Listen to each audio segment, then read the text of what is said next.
gracias por vuestra asistencia y por apoyar este acto. Y deciros que, bueno, que Betilo, la asociación, el año pasado comenzamos un ciclo de encuentros, de debates sobre llamado Diálogos Patrimonio Centro Histórico, con la intención de traer al puerto experiencias de otras ciudades con problemas en sus cascos históricos, experiencias positivas para la revitalización y la rehabilitación de cascos históricos en declive, como es el caso del puerto. Y bueno, pues hoy, a partir de este acto, vamos a empezar un ciclo donde ya no solo no vamos a traer experiencias de fuera, sino que vamos a contar las experiencias positivas y las buenas prácticas de rehabilitación que ya se están empezando a hacer, afortunadamente, en el centro histórico del puerto. Entendemos que darle difusión a estas iniciativas y a estas que ya son realidad para la rehabilitación del casco histórico del puerto, pues debe representar un estímulo y un acicate para muchos propietarios y promotores que, bueno, que están ahí con sus propiedades y que bien, se vea que el casco histórico y el centro del puerto pues tiene solución y se le pone interés y si se le pone un poco de cariño y de iniciativa, y buena prueba de ello y buen ejemplo de ello es esta experiencia que nos va a contar y nos va a trasladar Honorio Aguilar. Por tanto, yo creo que hay que reconocer, tener un acto de reconocimiento y agradecimiento a portuenses o a personas vinculadas al puerto, como es el caso de Honorio, bueno, que han tenido, diríamos, en cierto modo, el valor, la valentía de afrontar pues, un proceso de rehabilitación, bueno, pues en una casa antigua que he estado muchos años pasando por allí delante porque tenía que ir a la calle San Sebastián, a la calle Santa Lucía, y la verdad es que cada vez que veía aquella casa con aquel precioso reloj, pues pensaba en los peores augurios. Y afortunadamente hoy es un edificio que yo creo que contribuye a hacer realidad, bueno, ese tópico del puerto de la ciudad de los 100 palacios, que bueno, no serán 100, o no fueron 100, pero tampoco son ni uno, ni dos, ni media docena, y cada vez van a ser más. Entonces, agradecimiento y reconocimiento a promotores como Honorio, que, bueno, con cierta valentía y con cierto arrojo, pues se han metido con temas de rehabilitación realmente importantes.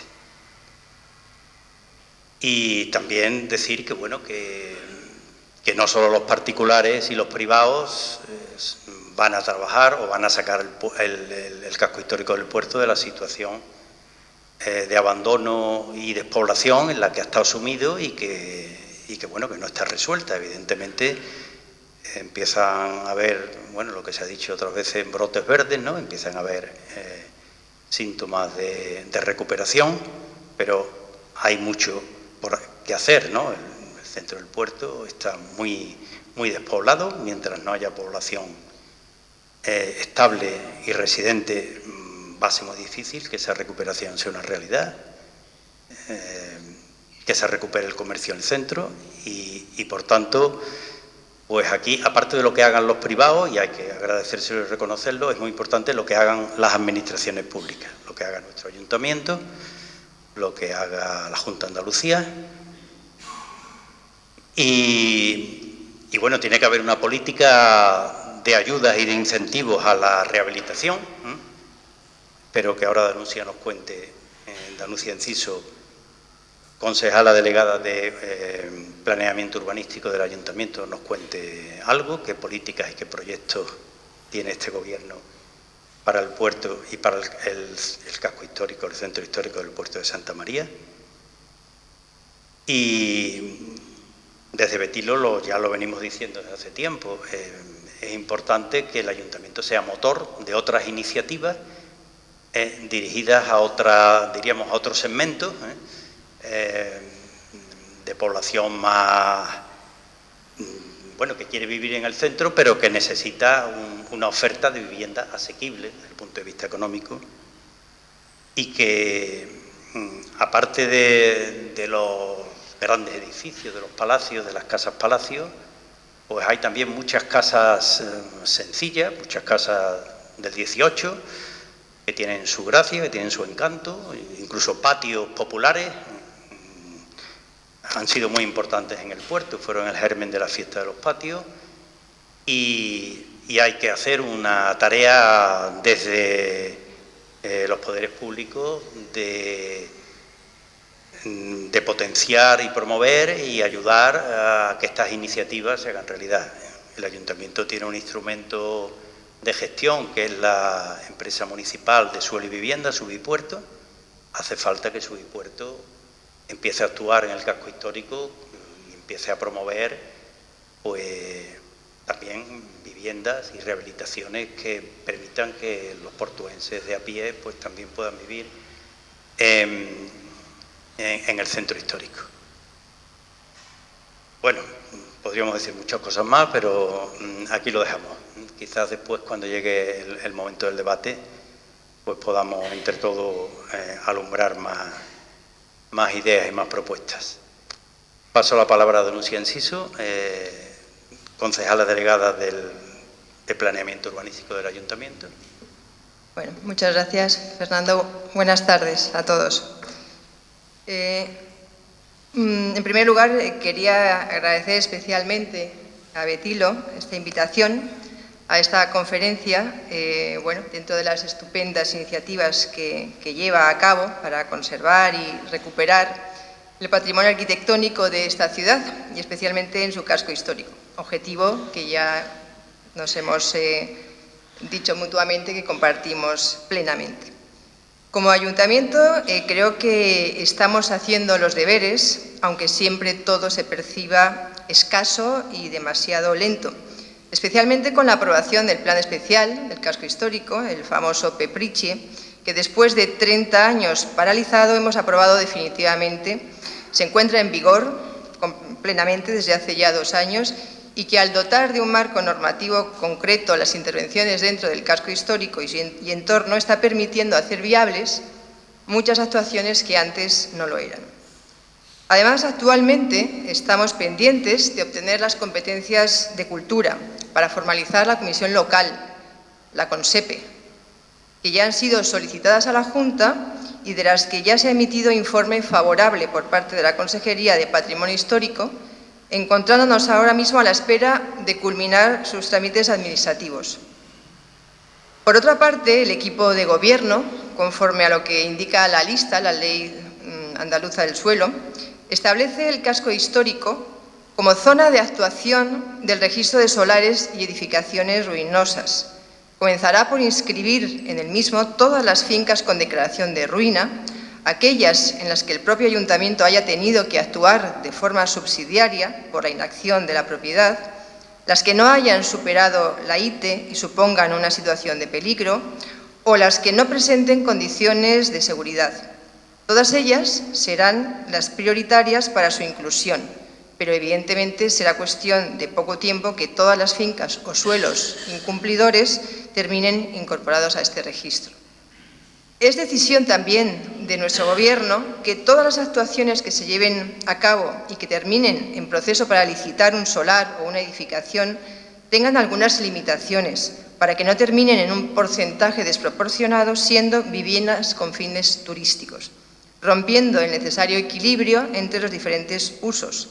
Aunque en esta materia estamos a la espera del nuevo decreto que la Junta de Andalucía está a punto de publicar, ya ha superado la fase de exposición pública y que permitirá a los ayuntamientos limitar estas viviendas con fines turísticos en determinadas zonas de la ciudad que se entiendan ya demasiado tensionadas, con medidas como la obligación a sus propietarios de la instalación de un sonómetro en la vivienda, por ejemplo, de un número mínimo de metros cuadrados por ocupante, 14 metros cuadrados, así como a la gestión de un registro, como ocurre ya en la actualidad en hoteles o apartamentos turísticos, entre otras cuestiones, que evitaran el peligro de una saturación, como en otros cascos históricos estamos viendo en otras ciudades.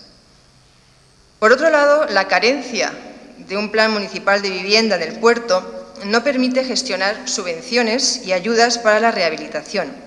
Actualmente estamos en conversaciones con diferentes empresas para iniciar el proceso de contratación de su redacción, que establezca los parámetros de desarrollo en esta materia en toda la ciudad y que permita tanto a la propia Administración como a los ciudadanos en general acogerse a las diferentes ayudas que la Junta vaya iniciando para la rehabilitación de edificios y de viviendas.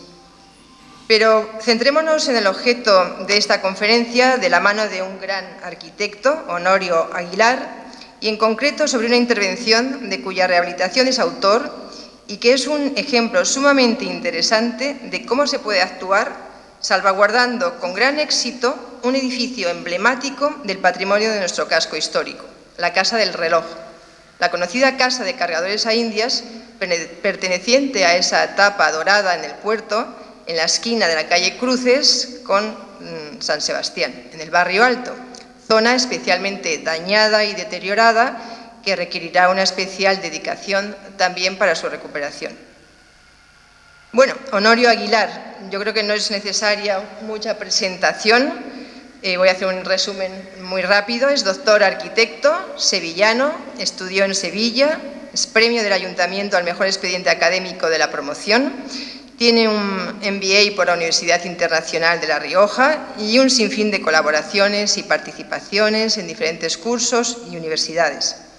Es un gran amante de la Sevilla barroca y mudéjar, con especial atención por la luz, que trató con profundidad en su tesis doctoral, Iluminación natural y soleamiento en las iglesias mudéjares de Sevilla, con la que obtuvo además la calificación de sobresaliente cum laude. Ha estado inmerso en más de 700 proyectos de todo tipo, tanto de urbanismo como de edificación de obra nueva o de rehabilitación, con usos residenciales, hoteleros, apartamentos turísticos, edificios singulares y un largo etcétera. Y demuestra en su trabajo una concepción de la arquitectura extremadamente respetuosa con el patrimonio histórico, pero sin renunciar a los nuevos tiempos y oportunidades, que es precisamente lo que necesitamos en este puerto de Santa María. El tema de la conferencia de hoy, como decía, es la rehabilitación que ha llevado a cabo en una casa de cargadores a Indias, aquí en el puerto de Santa María. Restauración realizada con gran maestría que recuperó no solo el edificio, sino elementos originales como sus dos relojes de sol, sus raras columnas de mármol negro o un patio de chinos recogidos y colocados a mano.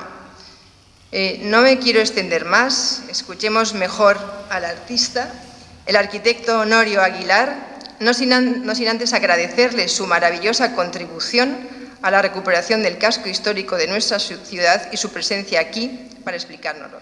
Muchas gracias y tuya es la palabra.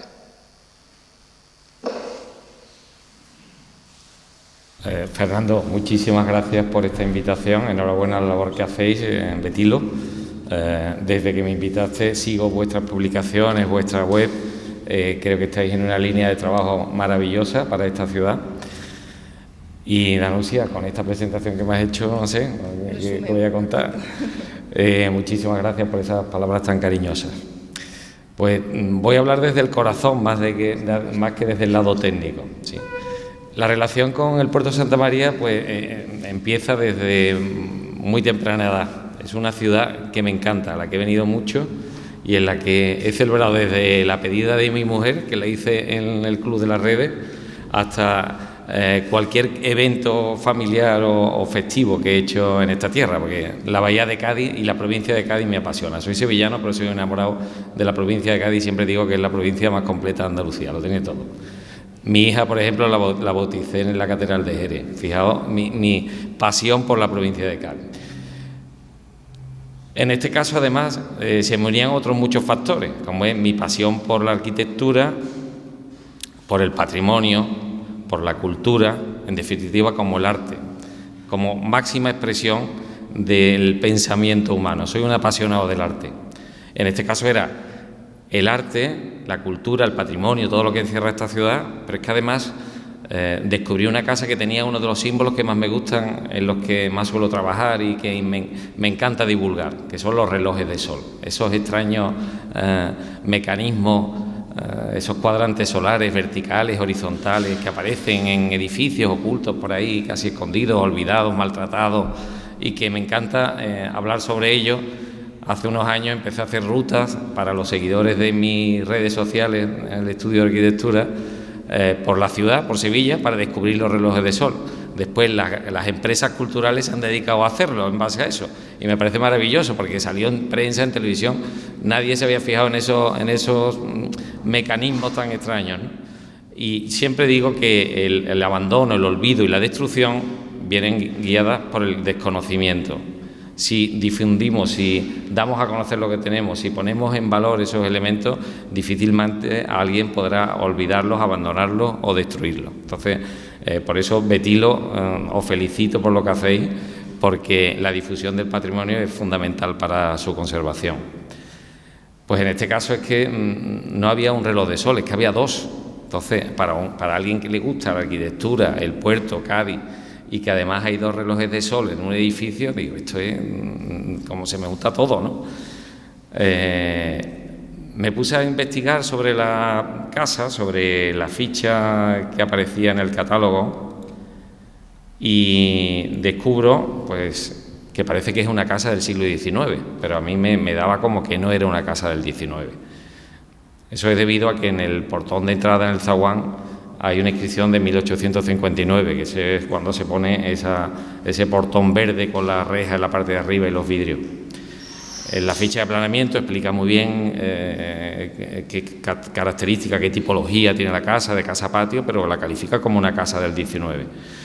Y claro, observo que por sus dimensiones, por la altura de los forjados, que es de más de 5 metros en la planta baja, de 5,10, 5,20 en la planta alta, o sea que en 2 plantas superamos casi los 11 metros de altura.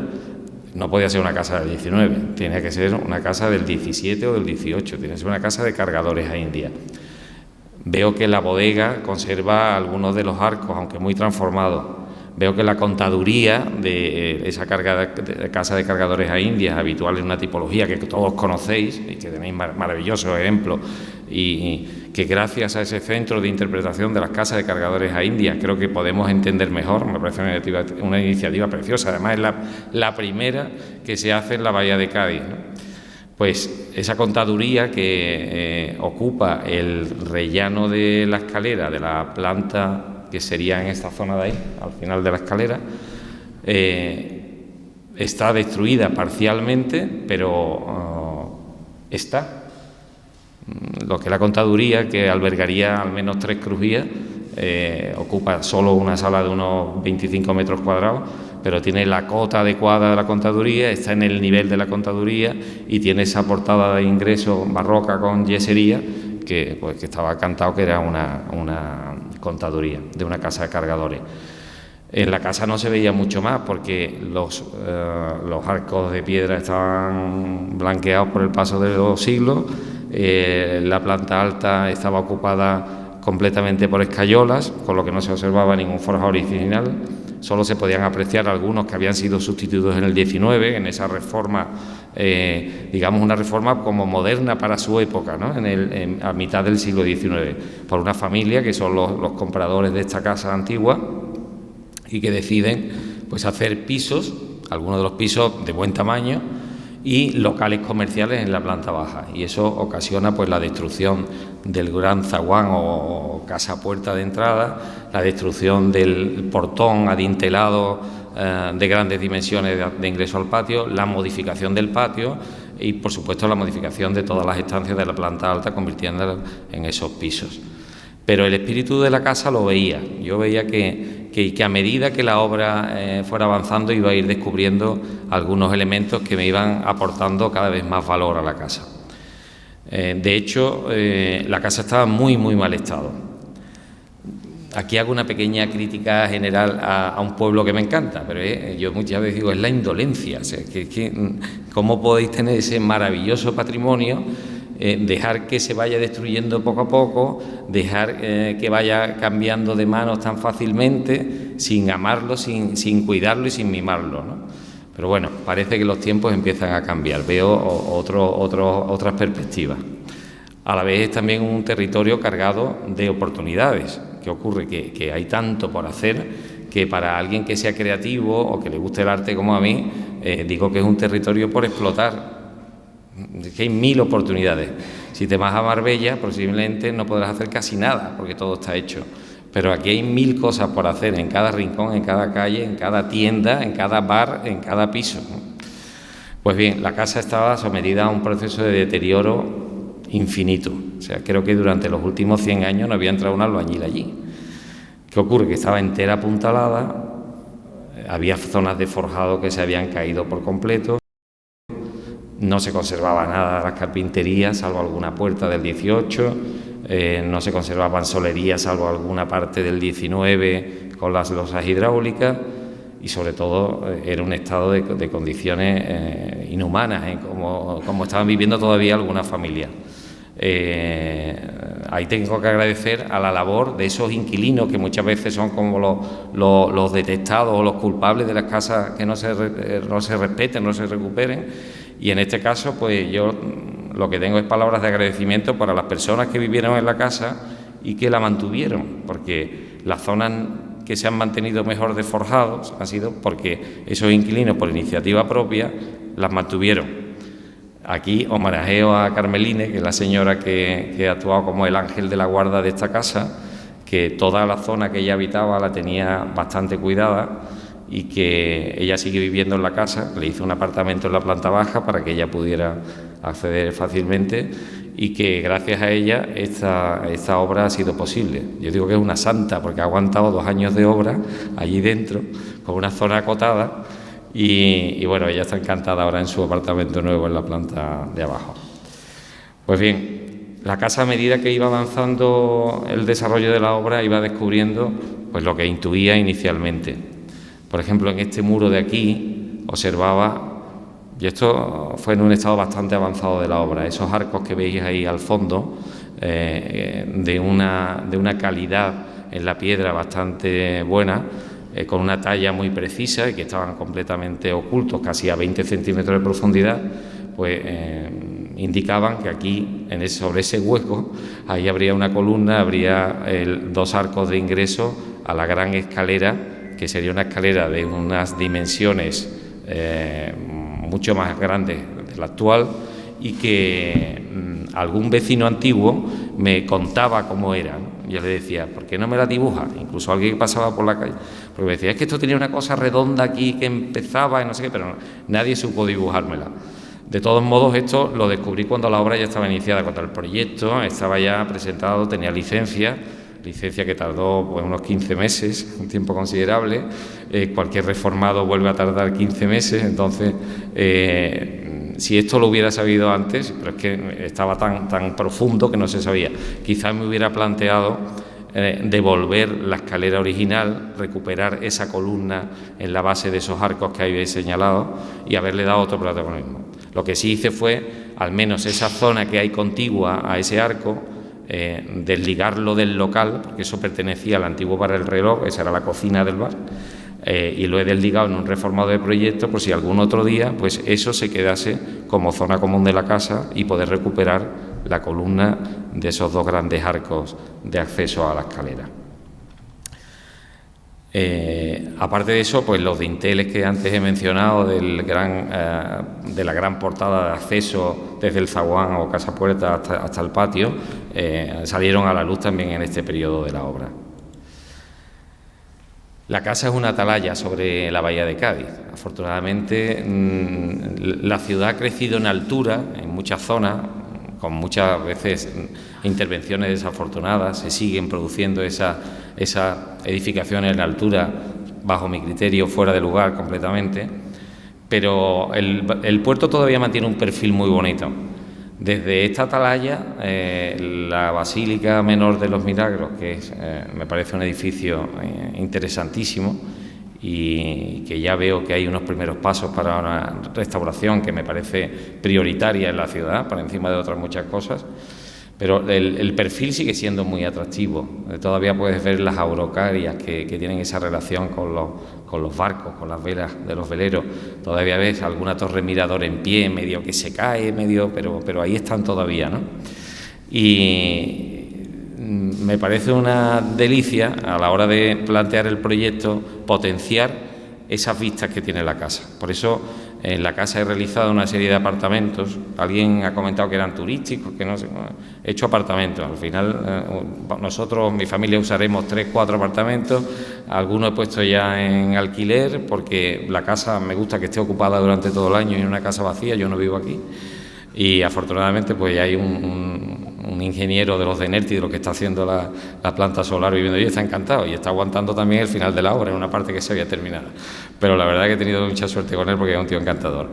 Y la casa está cargada de intenciones, ¿no? Desde el proyectar la mezcla de lo que había de cerámicas del 19 que me he encontrado incorporadas a la casa o que he incorporado de otro sitio con las solerías de baldosas hidráulicas que estaban ya en la casa, la instalación de una piscina en esa atalaya que digo que es sobre la ciudad, una piscina que es una pequeña alberca que le he dado esa impronta de alberca rural y que aquello que veis al fondo, que es el palomar, que se le ha ganado un poquito más de altura solo. A mí me gusta en las plantas áticos hacer lo mínimo de altura, ¿no? Estoy haciendo un edificio en Sevilla al lado de un monasterio precioso renacentista y son 20 viviendas y entonces arriba los áticos los he hecho así, con el techo muy bajito, no sé.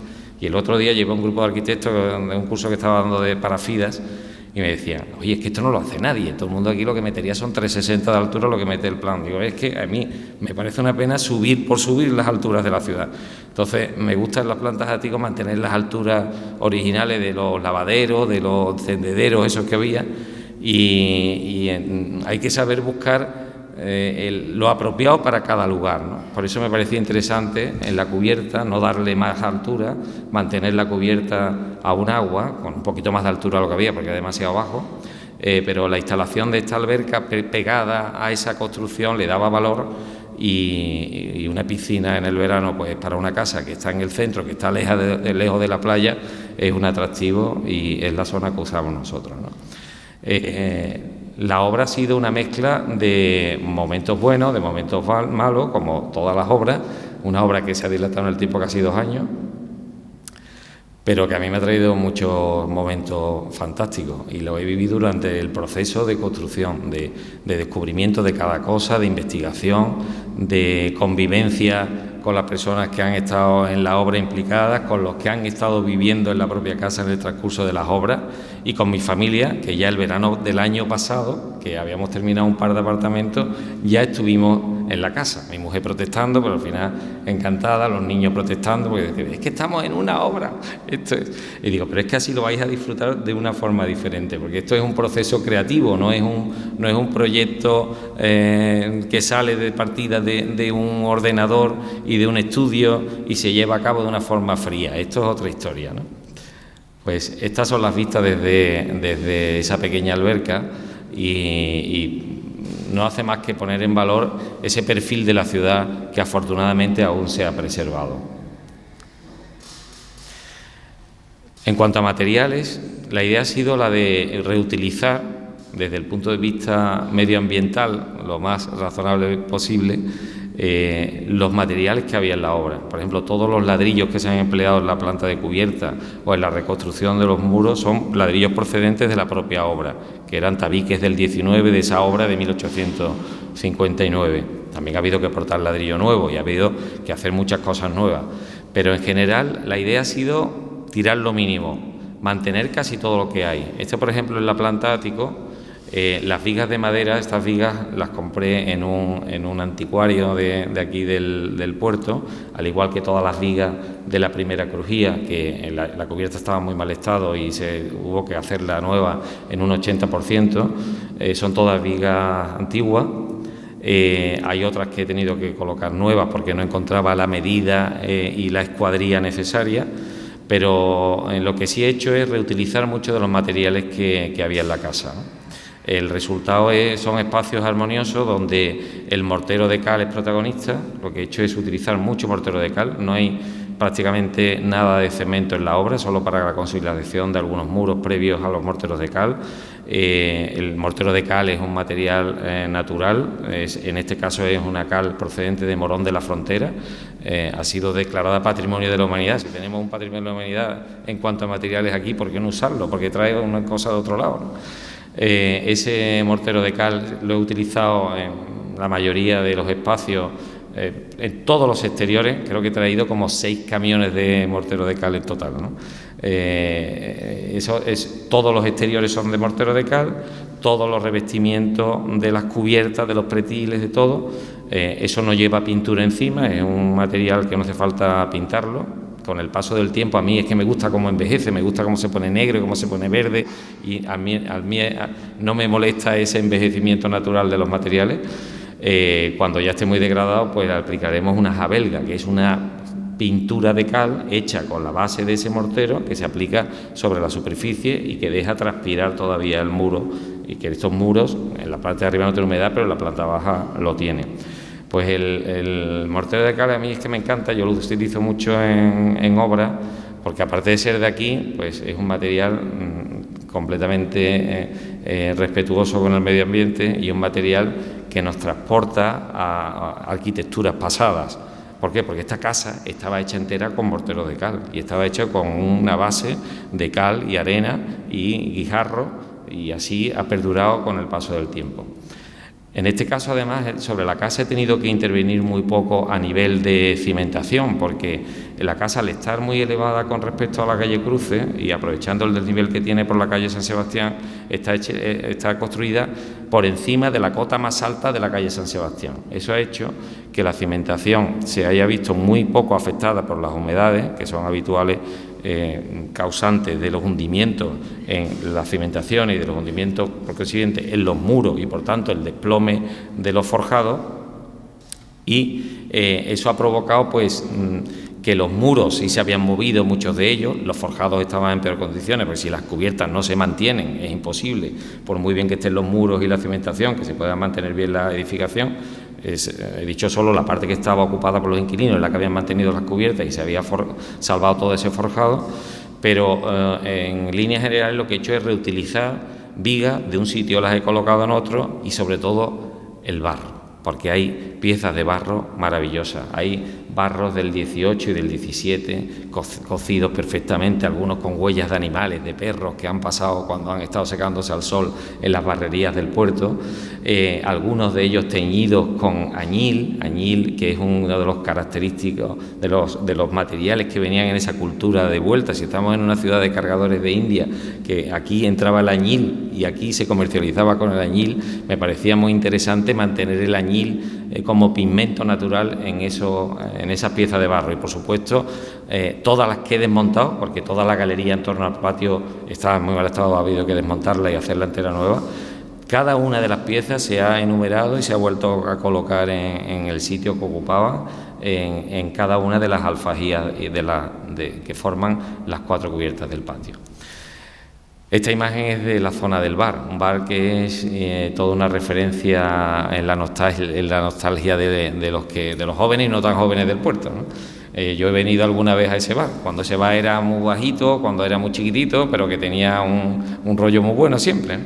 Entonces, a mí el bar también me enganchaba, ese sitio, la nostalgia de esa esquina. Afortunadamente, el bar, cuando empecé a quitar las escayolas de los 60 o 70, me encontré con estos techos. Esto es el resumen de la historia del puerto. O sea, es cómo se ha tapado tanto, se ha abandonado tanto, pero afortunadamente todavía queda tanto por hacer, y hay tanto que esos canes tallados estaban encima de las escayolas. O sea, que al final la historia no es tan mala, no es tan injusta, ¿no? y hay mucho por hacer porque hay mucho todavía ahí detrás que no vemos, ¿no? Y eso pasaba, yo cuando hice el proyecto no sabía que sobre las escayolas, sabía que había un forjado porque había hecho una cata y vi las alfajías de madera, pero no veía esos canes tallados barrocos tan bonitos, ¿no? Y una de las sorpresas que me llevé también fue que en una habitación que nunca pude entrar, ni con el proyecto, ni antes de nada, nunca, al hacer un calor en la pared, porque la puerta se había caído una madera por detrás y me había forma de abrirla, ¿no? Y al hacer un calor en la pared para entrar, me encontré una abacería como de los años 70, que por lo visto era una tienda de ultramarinos, que era una cápsula del tiempo. O sea, es que me encontré ese verde ahí metido con... Bueno, esto es una cosa que me inventaba allí con un árbol. Ahora os lo mostraré en otra fotografía. Pero esta zona del fondo era una bacería, había sido frutería, tienda de legumbres o algo así, pero con los mostradores de mármol, con unos muebles de los años 60 diseñados, hechos por un carpintero probablemente local, muy gracioso, y que he cuidado, he integrado después en el bar de la esquina. Eso me ha llevado a un reformado que de nuevo me ha costado 15 metros esperar en pie. Pero bueno, ha merecido la pena, ¿no? Porque eso no estaba contemplado porque desconocía que había esa bacería detrás de aquel tabique. Esto es una licencia que me he permitido de creación. A mí me gusta diseñar cosas y esto es una rama de un árbol de al lado de la Plaza de Toros. Durante semanas me llevé buscando por viveros, por una rama grande que tuviera 4 o 5 metros de altura, porque hay una ventana ahí en la fachada antigua que está tapada por fuera y que quería crear un efecto de un árbol que sale de la pared como un símbolo, es como un coral gigante, ¿no? Por esa relación marinera. Y ya un día aparcando al lado del Plaza de Toros se había caído la rama. Al día siguiente mandé a todos los albañiles a las 7 de la mañana por la rama. Yo también participé en el traslado. Tenía más de 5 metros de larga. La pintamos en coral y creo que el efecto es muy bonito, ¿no? Iluminado, saliendo ese tronco saliendo del muro. Luego me encontró, yo soy un gran amante de la ópera y este año en la última ópera en Sevilla el escenógrafo ha hecho lo mismo, la misma pintada, la misma rama, el mismo color, ¿sabes? Mis amigos que también se han aficionado a la ópera, yo pertenezco a la asociación de amigos de la ópera, me dicen, es que él es el del bar del reloj, eso parece que te la ha copiado el escenógrafo. En fin. Aparte de esos detalles, estos son los forjados que estaban en mejor estado de la casa, pero que estaban todos ocultos también por escayolas, en los que yo hice algunas catas para ver lo que había, y estos son los últimos que hemos descubierto y que todavía me queda por terminar la pintura, la restauración de algunos de ellos, ¿no? Pero las vigas están en buenas condiciones, el ladrillo, ese es el añil que se ven algunos que están en las galerías del patio presente. En el exterior todos habéis vivido la obra porque es una esquina que se transita mucho o casi todos habréis pasado mucho por allí. Mi idea ha sido la de eliminar toda la zona que ya tenía un mortero de cemento aplicado, recuperar el mortero de cal en la totalidad de la fachada. Estamos hablando de una fachada de casi 40 metros de longitud y 10 metros de altura, que son 400 metros cuadrados de fachada. Y recuperar la piedra, esa piedra arenisca que es símbolo de la arquitectura de media Andalucía. O sea, tenéis una cantera entre el Puerto y Jerez, esa cantera de San Cristóbal, que a mí me apasiona, que ojalá algún día, eso que Alfonso XIII fue el que dijo, es el monumento natural más impresionante que he visto en mi vida, ¿no? Pues que podamos verlo restaurado, que es bien de interés cultural, pero hago un llamamiento a lo que se pueda contribuir, ¿no? Aquí tenemos a Diego, al maestro y profesor arqueólogo, que con él he colaborado en el levantamiento de una bodega y en el Cerro de San Cristóbal y que presentamos en el Alcázar de Sevilla. Fue toda una experiencia, una historia muy bonita.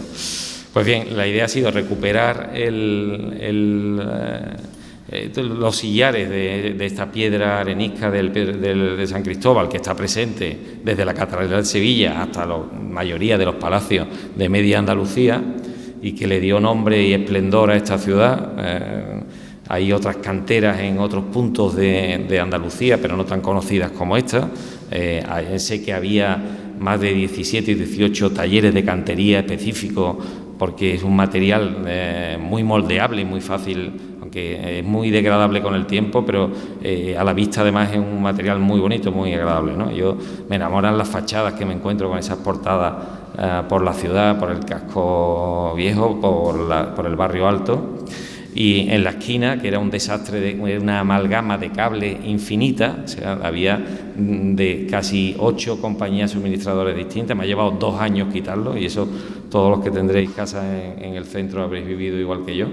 Ha sido una pesadilla, vamos, ha sido de lo casi más pesadilla de toda la obra, poder quitar los cables, que era una maraña en toda esa esquina vertical y horizontal, y grandes empalmes de Telefónica. Bueno, al final ha quedado muy discreto, ha quedado unos chiquititos allí arriba solo, y los demás se han podido canalizar por la acera, y bueno, la fachada ha ganado pues lo que se merecía. Y he metido unas carpinterías en parte metálica, en otras de madera, y como me encanta la artesanía, los hermanos Becerra de Jerez, a los que acudo en muchos casos, soy un amante de cuando las cosas se hacen aquí. Cuando yo compro un esterón de una ventana, pues no me voy a una tienda para que me lo traigan de Marruecos ni de Salamanca, que los hay maravillosos. Es que me gusta que sean hechos aquí en Andalucía. Entonces me voy a Jerez, ahí me voy a una espartería centenaria que tiene 120 años de historia, y que son encantadores sus propietarios y sus artesanos, ¿no? Y yo creo que la impronta a la casa, pues con esos esterones de esparto, yo creo que ha quedado más que lograda, ¿no? Después hablaré del reloj de sol, que fue lo que me enamoró de la casa y que es otra bonita historia. Sobre algunas de las molduras de piedra, como era muy difícil la restauración porque no salía el revoco y estaba muy consolidado, decidí aplicar unas pinturas a la cal, que son pinturas a belga, y ahí he hecho un poco un guiño a mi ciudad, a mi Sevilla, ¿no? Ese rojo se llama rojo alcázar, es el rojo utilizado en parte de los jardines del Alcázar de Sevilla, y quería traer a esta ciudad también un poco de lo que yo soy, ¿no? Y el rojo ese me gustaba. Sé que ahora con el nuevo plan especial de protección de no se puede pintar ese rojo, ya no se puede poner, pero como esto se hizo antes de la aprobación del plan, es viable. Esas pinturas a la cal yo las recomiendo, porque son pinturas que, como los morteros que antes he descrito, envejecen de una forma muy bonita con el paso. No pasa que nada porque tenga un poquito de verdín o tenga un toque parduzco o negruzco. Las pinturas estas están hechas con una base de sílice, de arena, muy fina. Es una pintura hecha con arena, pero está hecha con minerales naturales. Entonces, para mí es una satisfacción aplicar un material natural sobre un paramento. Pero es que lo que no se percibe, se siente. Cuando todos hemos estado encerrados con el COVID y hemos empezado a valorar cosas que antes nunca hemos valorado, se ha empezado a hablar de materiales, y se ha empezado a hablar de materiales salubres, y de que esta mesa, en lugar de plástico, si fuera de madera, sería mejor. Yo estoy convencido de que mi percepción de mi vida en este momento, si esta mesa fuera madera en lugar de plástico, era mejor, porque es un material natural. Si esto es piedra, en lugar de ser un porcelánico hecho a 2000 grados en Alicante, yo esto me transmite otra cosa. Pues pasa con las pinturas, con las sensaciones. Las pinturas a la cal son luminosas, destellan como un brillo que tú no sabes lo que es, pero que la ves que están como vivas. Espero que cuando paséis por allí observéis, veáis esa pintura y la comparéis con una pintura plástica que esté llena de fungicidas, de aguarrás y de historias de derivados del petróleo. Entonces, la próxima vez pasaos y fijaos en una pintura a la cal que no tiene nada que ver con una pintura plástica. Había materiales en la casa que afortunadamente se habían conservado. Aunque este zaguán es del 19, de esa obra que decía, de 1859, porque el zaguán era el doble de ancho, hay una cerámica muy interesante en la parte baja, en los laterales, que es una cerámica que a mí me recuerda a Manises, no parece una cerámica de aquí, pero que estaba pintura al esmalte, con pintura al esmalte verde primavera, estaba pintada de una punta a otra, ¿no? El suelo, afortunadamente, se conservó. ¿Y por qué me paro aquí en el suelo? Porque es piedra también de la provincia de Cádiz. Es piedra jabulana o piedra de Tarifa. Una piedra que nace, y voy a contar un poco la historia porque las cosas, si no se cuentan, parece que no se valoran, ¿no? Una piedra que nace por la acción metamórfica del empuje de 2 placas tectónicas, de la euroasiática y de la africana, y que hace millones de años, por la suerte de ser este sitio, de esa confluencia de 2 continentes diferentes, pues provoca unas presiones en ese punto de Tarifa que da lugar a esa piedra. Espero que después de esta explicación, cuando veáis una piedra de Tarifa, le tengáis un poquito más cariño. ¿Qué ha pasado? Que la piedra de Tarifa se ha denostado, se ha tirado, se ha quitado porque era rugosa, porque no la veo lisa como esta y porque no la veo brillante. En la Alameda, que se llama Maestro Guerra, Moreno Guerra de San Fernando, la quitaron entera de piedra Tarifa para poner un material sin valor. Y se quita y no pasa nada. Pero es que aquí en las casas se ha quitado porque yo, que soy consumidor de los anticuarios, confieso que me gustan y los anticuarios me llaman, oye, Nari, me ha llegado, no sé qué. A mí me han llamado 20 veces, me ha llegado del Cádiz o del puerto un 40 metros cuadrados de losa Tarifa, que dice que te gusta, no sé qué, mira, no sé qué. Es una oportunidad, pero a la vez es una historia triste, porque se está quitando de algún sitio que es donde tenía que estar. En fin, aquí la piedra solo se ha limpiado, porque la piedra con el paso del tiempo es una piedra que siempre conserva ese brillo. Se ha repuesto solamente, es una piedra que se desgasta con la pisada continua, y ese escalón que hay a la mitad del zaguán se había comido con el paso del tiempo tanto que es que era peligroso mantenerlo. Yo quise mantenerlo, pero al final digo, bueno, entré en razón, digo, voy a quitar esas dos y voy a buscar 2 piedras Tarifa. Encontré 2 bloques de piedra Tarifa del mismo tamaño, de la misma escuadría, y se tallaron para ser colocadas en el centro del zaguán. En el patio el pavimento original se había perdido, pero en la escalera, esa escalera es del 19, no es la antigua, pero en la escalera había piezas de barro que me gustaban, entonces me busqué otras piezas de barro similares a esa, y en el suelo, que había un hidráulico blanco y negro que a mí no me gustaba demasiado, parecía que le quitaba valor a la casa, decidí pues apostar por un trabajo que también me encanta y que es medioambiental y que es ecológico y que tiene todas las ventajas del mundo, que también se ha denostado durante mucho tiempo porque los tacones de la señora es incómodo, que son los suelos de chino. Esto además para mí representa también unir otra provincia más, y otra provincia que también me gusta mucho y en la que hago algunos trabajos, que es Córdoba. En Córdoba hay unos trabajadores, sobre todo unos artesanos de la colocación del chino in situ espectaculares, y yo lo uso mucho en mis obras. En este caso yo me fui hasta Villa del Río personalmente para, a orillas del Guadalquivir, coger el chino del tamaño y del color que a mí me gustaba. Y entonces eso se coge allí a mano, seleccionando las piezas una a una a orilla del Guadalquivir. Por supuesto tiene más trabajo que llamar por teléfono y hacer un pedido insisto otra vez, en Castellón, en Alicante, con los porcelánicos. Pero esa historia queda para mí, que es haber ido a Villa del Río a buscarlo, y es parte más de la historia de la casa. Me traje esta cuadrilla de Córdoba, que son unas máquinas, y estuvieron pues 10 días al menos para colocar ese trabajo de chinos, porque eso está colocado a la terraja, que eso es sobre una capa de arena de unos 4 o 5 centímetros, el chino se coloca en vertical, uno a uno, y después se le da una lechada, un tratamiento, etcétera. Pero además en este caso, como el patio es irregular, porque parece que el patio es cuadrado, pero no lo es, hay 2 lados ortogonales y otros 2 que están formando un ángulo diferente. ¿Por qué? Porque es una confluencia de 2 calles que no son perpendiculares. La calle San Sebastián no es perpendicular a la calle Cruces, hay un ángulo abierto, es un ángulo superior a 90 grados, y el patio pues manifiesta esa misma irregularidad en su traza. ¿Qué ocurre? Que si ponía las limaollas del suelo, como son muchas veces muy bonitas, a lo mejor con otro material, con un suelo marcado por unas líneas, esa irregularidad del patio me distorsionaba el conjunto. Entonces decidí ponerlo más difícil todavía. Vamos a colocarlo radial. Entonces, sin ningún tipo de limaolla ni de encuentro, sino una superficie continua, hecha radial, con cantos rodados verticales, que al principio caben 1, luego caben 2, luego caben 3 y así hasta formar el ángulo completo, ¿no? Pero el resultado, pues yo creo que ha sido de las cosas para mí más bonitas en el resultado de la casa, porque resulta el color armonioso. Le coloqué una piedra uniendo otra provincia más de Andalucía, una piedra de Granada, que es la Sierra Elvira, un mármol que me encanta. Yo voy a esas canteras a buscar los bloques porque me gustan. Es la cenefa esa perimetral que veis al borde, es otro tono de gris diferente, más parduzco, más verdoso que la piedra jabulana, pero que me encajaba bien con el color de las columnas y con el chino, ¿no? Entonces, entre eso, el mortero de cal y recuperar esos arcos de piedra de aquí, de San Cristóbal, que se habían perdido, pues me parecía lo más oportuno.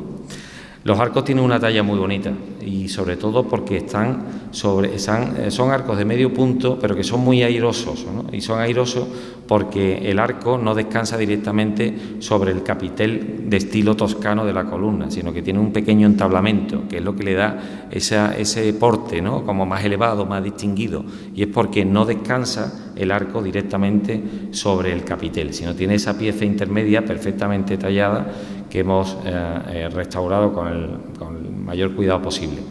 Decir que estas fotos no son del estado actual, esto todavía faltaba por hacer, pero a mí me gustan las imperfecciones y ahora os contaré por qué me gustan. Y me gustan las fotos, no de las cosas acabadas.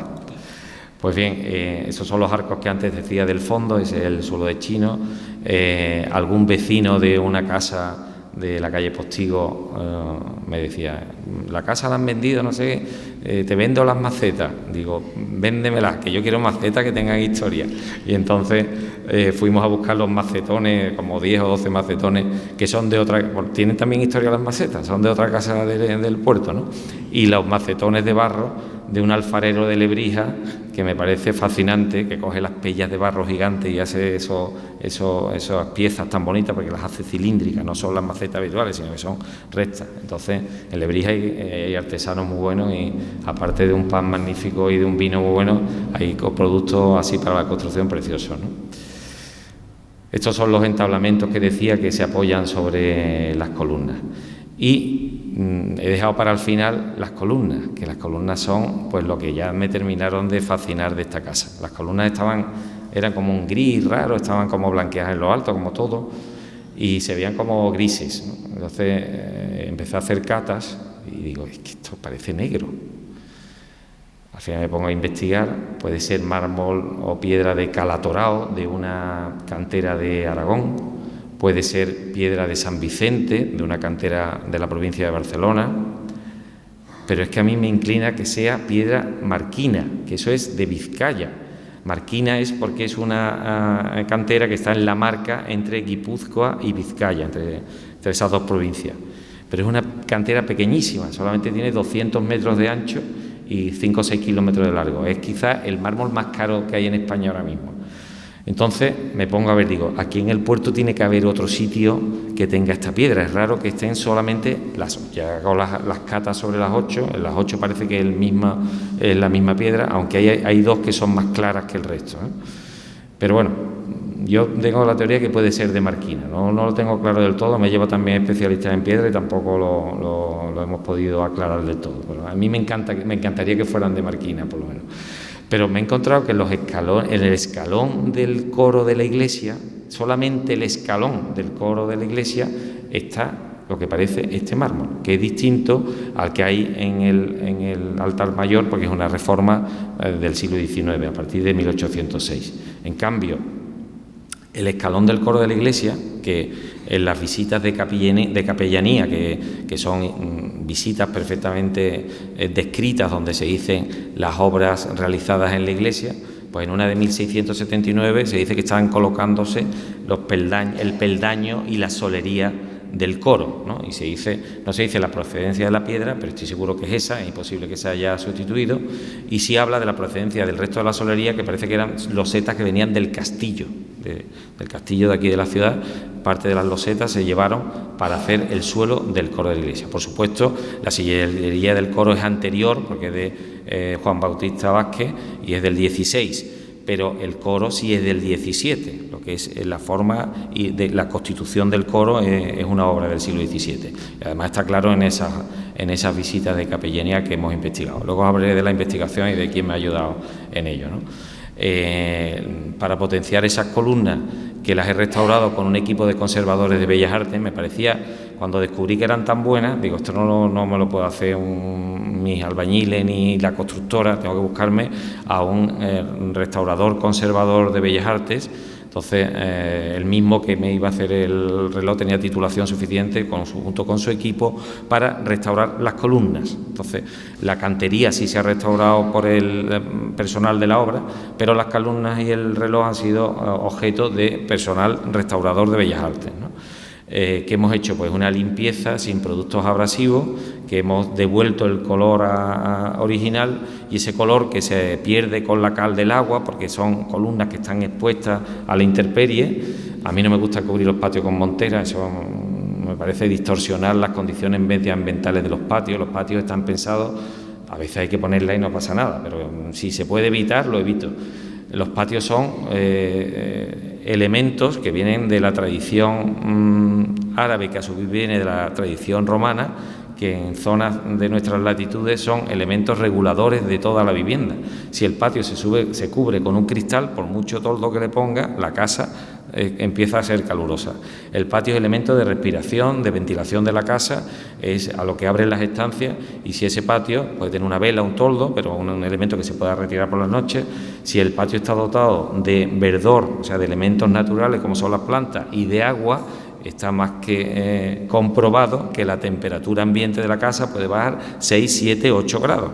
Entonces, yo soy amante de todas esas técnicas naturales, y antes que un equipo de aire acondicionado pienso que hay que regular los espacios, dejar que ventilen, cubrirlos con toldo. Las casas que todos por sistema ponemos aire acondicionado, yo estoy seguro que si en todos pusiéramos en las cubiertas mucha planta, mucha fuente y mucho agua en las cubiertas, ¿no?, en las azoteas, y todas las cubriéramos con toldos, el aire acondicionado lo utilizaríamos la mitad de lo que se utiliza. Si se orientaran las casas como hay que orientarlas, al sur y no al este o al oeste, y sobre todo al oeste, si se cubriera con elementos naturales, pues las casas funcionarían mucho mejor. De hecho, todos cuando entramos en estos patios del puerto tenemos esa sensación de frescor en verano, y a todos nos resulta placentero.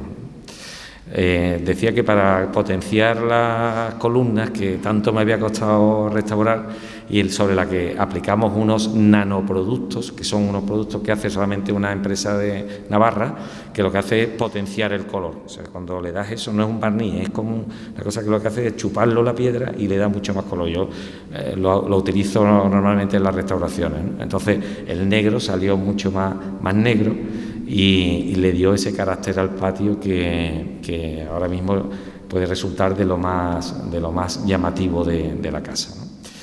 Pues bien, esas columnas toscanas ahí están, y ya perdurarán otros cuantos siglos más después de lo que han soportado. Están en bastante buen estado porque están muy aplomadas, solamente una tiene un refuerzo de plomo en la base, pero están aplomadas, no tienen... Pues digo, una casa que para el abandono que ha tenido, los muros verticales siguen siendo verticales, muy pocos desplomes, y el patio, las columnas están perfectas, ¿eh? Y la cimentación de las columnas es mínima, porque para meter el suelo de chino he tenido que rebajar, porque además los arcos se veían chatos porque el nivel del suelo había subido 15 centímetros. Entonces la base de las columnas que vi en la foto, esa estaba tapada, se veía solo el anillo de arriba. Las solerías habían colocado una solería una tras otra, y ahí se habían olvidado de las bases de las columnas. De hecho, en el patio lo que había era un suelo de acera, de esos de cemento de las aceras. Eso era todo el suelo que había en el patio, y las hidráulicas estaban solamente en la galería, eran blanca y negra. Digo que las terrazas son interesantes ocuparlas, aquí todavía la veis muy vacía, pero ya tiene más cosas, porque si tú una terraza la dotas de mobiliario, de plantas, de sombrillas y de toldo, en la planta baja está claro que hace menos calor que si esa azotea es una azotea de elementos cerámicos sobre el que da el sol 16 horas durante el verano, y piscinas en las azoteas. Las piscinas de la azotea, yo es que hace 20 años empecé a hacerlas, ¿no? Las primeras que hice en Sevilla, y llevo hechas no sé cuántas. Y en la web también metí un apartado de piscina, y me llama gente de todos lados, me llama gente a lo mejor de Zaragoza para que le haga una piscina. Digo, mira, es que no puedo ir a Zaragoza a hacer solo una piscina. Si restauro un palacio, pues encantado me voy a hacerlo, ¿no? Pero el tema de las piscinas es muy bonito, y además es una cosa que llama mucho la atención. Este verano publiqué en mis redes una piscina que había terminado para unos clientes franceses en Sevilla, en una casa del 18 que he restaurado en el centro de la Magdalena, y le hemos metido una estructura metálica de 15 metros de altura independiente de la casa, con una cementación, una obra brutal para la piscina. La subí a redes y tuvo 1,5 millones de visitas, y tuvo 7.000 me gusta o algo así, y se convirtió en viral, ¿no? Y eso pasa porque es algo que nos llama la atención, que todos pensamos, nos gustaría, si no tenemos un patio lo suficiente soleado, del suficiente tamaño, siempre pensamos, ¿y si yo pudiera poner una piscina en la azotea? Pues no es tan complicado, se puede hacer. En el color aquí quizás me cedí un poco, no he sido muy convencional, muy tradicional, pero es que este verde turquesa, que es un verde persa o verde francés, era el que estaba también en las cocinas de la casa. En una de las cocinas del 19, cuando empecé a quitar los techos de escayola, me encontraba este verde por todos lados. Digo, es que no me encuentro más, es que tiene esa vocación marinera de la ciudad y me parecía un verde llamativo, no es muy ortodoxo, pero me parecía el color a mí me gusta, ¿no? Y decidí apoyar este color que había encontrado en la casa. Este es el efecto de la luz tamizada, que va en relación a esas condiciones ambientales que decía antes. Los esterones se ponían en las casas porque son elementos reguladores de la temperatura. Una persiana de plástico se calienta, el esterón no se calienta, y el esterón además se remoja para poder refrescar las estancias, ¿no? Pero es que el efecto de la luz es un efecto precioso. Si no tenéis esterones, yo os recomiendo que pongáis alguno en algún sitio, que verás que os van a encantar, ¿no? Este es el antes y el después de las columnas. Ese era el color blanquecino, que era un gris casi blanco, en el que había tornado el color de la columna, y ese ya es el color final. Ese es antes de aplicar el nanoproducto. Ya las de abajo tienen aplicada ese producto que antes os comentaba, ¿no? Y bueno, y empiezo a hablar del reloj de sol, de aquello que me enamoró de la casa. El reloj de sol es un instrumento que se utiliza desde la antigüedad para, de una forma muy sencilla, pues determinar el paso del tiempo, para marcar sobre todo las horas de trabajo, las horas de oración o las horas de vigilia, ¿no? En todos los conventos existen relojes de sol. Yo ahora estoy restaurando un par de casas al lado de conventos y tengo la suerte de que los relojes de sol de esos conventos han permanecido y se venden de esas casas y los restauro, los encuadro, ¿no?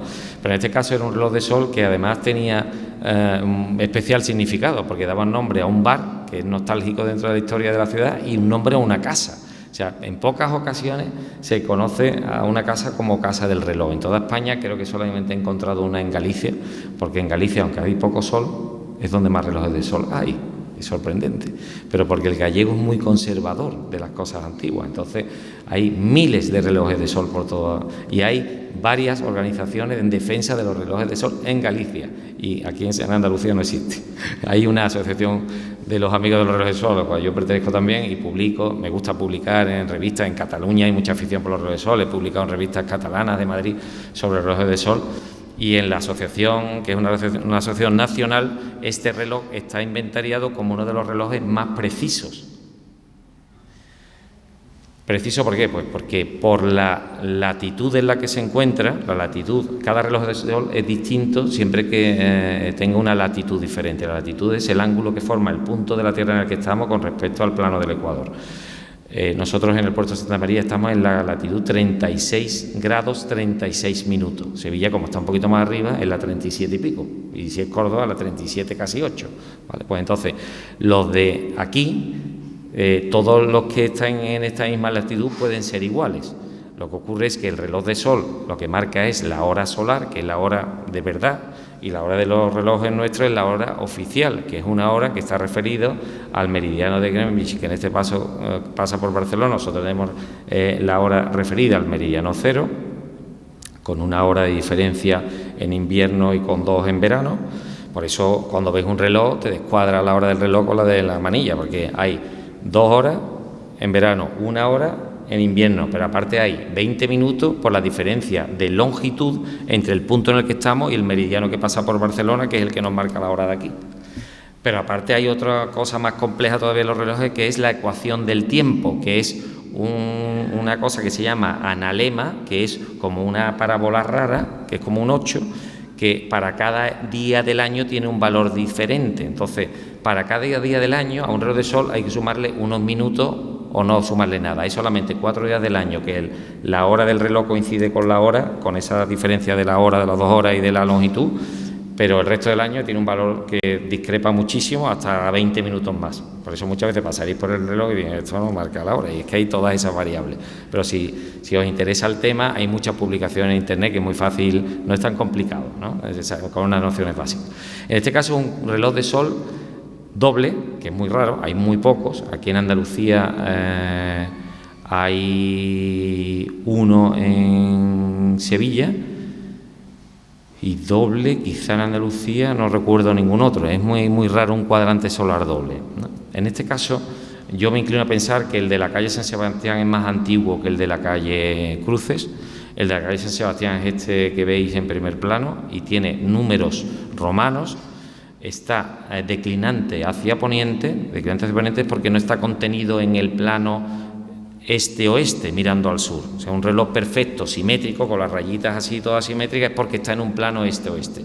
En el momento que en el plano que está esté un poquito desviado, ya empieza a ser asimétrico. Entonces, este está mirando un poquito hacia poniente, por eso se llama declinante hacia poniente. Por eso las horas no son simétricas y por eso hay más horas de la tarde que de la mañana. De la mañana empieza a las 3 y termina a las 8, a las 11 de la noche, que es la última hora en verano que puede dar el sol por hora oficial, por hora solar. Tened en cuenta que los días en verano son muy largos, la noche más corta del año es la de San Juan y el día más largo, y lo contrario sucede el solsticio de invierno, el 21 de diciembre, que es la noche más larga, el día más corto, y los dos equinoccios de primavera y de otoño, 21 de marzo, 21 de septiembre, donde hay 12 horas de día y 12 horas de noche exactas. Y en esos 2 días es cuando únicamente el sol sale exactamente a la línea del este y se pone exactamente en la línea del oeste. Pues bien, este reloj no es exacto en un plano este-oeste, por eso cuando lo veáis, si pasáis por allí, veréis que las rayas no son simétricas. Eso es del reloj que está en la calle San Sebastián, y que yo enmarcaría cronológicamente con el desgraciadamente desaparecido reloj de la Hacienda de las Beatillas, que había un reloj de 1719 desaparecido, y con otro que aún se conserva de 1760 y tanto en las bodegas Terry.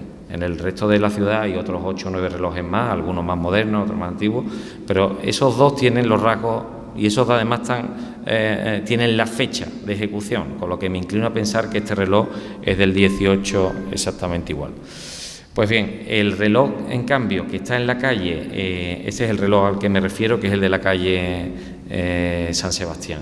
Es muy bonito porque, aparte de la simetría de esas líneas, ¿no?, de los números romanos, tiene las historias de esos 2 soles que son estrellas de 8 puntas. La estrella de 8 puntas tiene una simbología brutal en toda nuestra cultura, no es la de 6 puntas de David, no es la de 12 puntas, es la de 8 puntas, que es la estrella denominada Mudéjar, y que muchas veces se ha identificado con los movimientos nacionalistas andaluces, porque es la estrella que representa casi lo más genuino de Andalucía, es el sol, es nuestra cultura no solamente árabe, esto viene de más atrás, y las estrellas de 8 puntas, no es casual que esta sea de 8 puntas, es de 8 puntas porque tenía que ser de 8 puntas, porque en el 18 no hubieran hecho una estrella por azar de 6 puntas. Reflejaban el sol con una estrella de 8 puntas, siguiendo toda esa tradición, y quien lo hacía era una persona culta que sabía lo que estaba haciendo, igual que esa que tenemos arriba más pequeña. La de abajo es la que marca el número 12, es muy habitual para marcar las 12 del mediodía solar, que es cuando el sol tiene el punto más alto. Entonces, cada vez que la sombra de la varilla está dando en ese 12 es porque está marcando las 12 del mediodía solar, es el centro del día exactamente. Ese sol estará mucho más bajo en invierno y estará mucho más alto en verano. El 21 de junio, el día que más alto está, alcanzará su cenit a lo largo del año y provocará una sombra arrojada exactamente en esa raya. Pero el de arriba, que es más chiquitito, está muy bonito también porque está enmarcado en negro y en almagre. Son también, el soporte es mortero de cal. Lo que ocurre es que se ve que esto lo han pintado después, este estaba peor que el otro, ¿no? Y de hecho hemos cometido algún fallo en la restauración, tiene que venir de nuevo la restauración porque se nos ha decolorado un poquito el amarillo, ¿no?, porque había un sustrato aplicado mal de yeso sobre la capa de mortero natural consolidada, que sí estaba bastante fuerte, pero se ve que en una de las reparaciones le ponen el yeso. Cuando hemos empezado a retirar el yeso, lo hemos podido retirar en algunas zonas, en otras no, y eso después, como le hemos aplicado unas pinturas a la cal que son las adecuadas para esto, no ha agarrado bien y se ha ido en parte el color. Tenemos que pegarle un retoque todavía, sobre todo el de la calle San Sebastián. Pues bien, sobre la parte de arriba, sobre esa estrella, lo que veis, esa varilla, es el gnomon, que es lo que va a provocar la sombra. Ese gnomon está acodado, y fijaos si tiene importancia ese gnomon, que es paralelo al eje de la Tierra. O sea, cuando paséis por allí, pensad que ese gnomon está hecho exactamente paralelo al eje de rotación de la Tierra, porque para que provoque la sombra correcta, ese gnomon tiene que formar un plano, un ángulo con el plano vertical igual a la colatitud, es decir, 90 menos 36,6 es el ángulo que forma esa varilla con el plano vertical donde está el cuadrante solar. Pues ese gnomon no podría ser metálico de cualquier normal, es bronce, y eso ha permitido que no se haya degradado, está perfectamente conservado el bronce y está acodado, en este caso acodado es porque tiene una varilla bajo de sujeción, para que si le da un golpe no se mueva el ángulo, que la sujeción si es de peor calidad, que es una varilla metálica, está oxidada y tiene unos encintados, ¿no? Este es el otro cuadrante solar que presenta mejor estado de conservación, que es el de la calle Cruces, que en este caso es con números arábigos. Fijaos la historia que encierra un reloj de sol, uno con números arábigos y otro con números romanos, uno con una varilla acodada de bronce y este con un gnomon triangular, que es distinto. Este gnomon se usaban ya casi en el 19, por eso me inclino a pensar que es más moderno, que no tiene hueco, sino que es como una plancha con una curva en la parte inferior que hace que tenga una punta, esa marca que es la que va a marcar la sombra. Este, como es declinante a levante, está contenido en un plano que está mirando hacia el sureste, hacia el nacimiento del sol. Lo que dará sol solamente en las primeras horas del día, desde las 4 de la mañana, porque hora solar, amanece a las 4 de la mañana en verano, hasta las 12 del mediodía. A partir de las 12 del mediodía ya se ve la hora en el otro reloj de sol, porque es el que va a marcar las horas desde unas horas antes del mediodía y sobre todo desde las 12 del mediodía hasta toda la tarde. Bueno, espero que con esto que he soltado entendáis un poquito más del reloj de sol. Lo que he hecho en la conferencia es lo contrario a lo que se hace normalmente, que es en lugar de ir de lo destrozado, de lo abandonado y de lo no restaurado a lo restaurado, me ha dado por hacerlo al revés, desde lo final hasta el principio, porque me gusta también contar las historias al contrario. Entonces, el reloj he contado cómo estaba, esto es como está ahora, esto es como estaba. Fijaos que había desaparecido ya completamente la capa pictórica de almagra y de negro. El reloj creo que en origen era verde, algunos ancianos del lugar me han comentado que era verde. ¿Por qué es amarillo? Pues yo supongo que cuando se pintó el reloj en su origen se pintaría con una aleación de azul cobalto y de amarillo. El azul cobalto con el paso del tiempo se pierde, el cobalto se pierde. En lugar de haber hecho con óxido de cobre, el verde se hace con óxido de cobre en todas las pinturas estas antiguas naturales, pero esta estaría hecha con cobalto, perdió el cobalto y se convirtió en amarillo.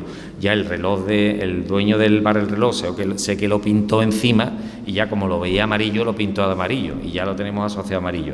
Entonces ya, de todas formas, como se ve que el cobalto se ha perdido, nosotros en las catas que hemos hecho es que no se ve nada ya verde, ¿sabes? Porque es que se ha decolorado a amarillo. Si hubiera encontrado un resto pictórico verde, lo mismo le hubiera devuelto el color verde original, pero es que no hemos encontrado nada verde porque es un poco como un amarillo verdoso, y más el de la calle, como veis, el de la calle Cruces que el de la calle San Sebastián. Bueno, pues esto es la parte que antes os comentaba, que me encontré al fondo de la sala del bar El Reloj, detrás de un tabique, que es son esas baldas con esos alicatados verdes de los años 60, con las baldas de mármol perfectamente cortadas y pulidas los cantos. Este es el mostrador con ese diseño de los 60 tan gracioso y con la tapa de mármol original y que he integrado dentro del mismo establecimiento, ¿no?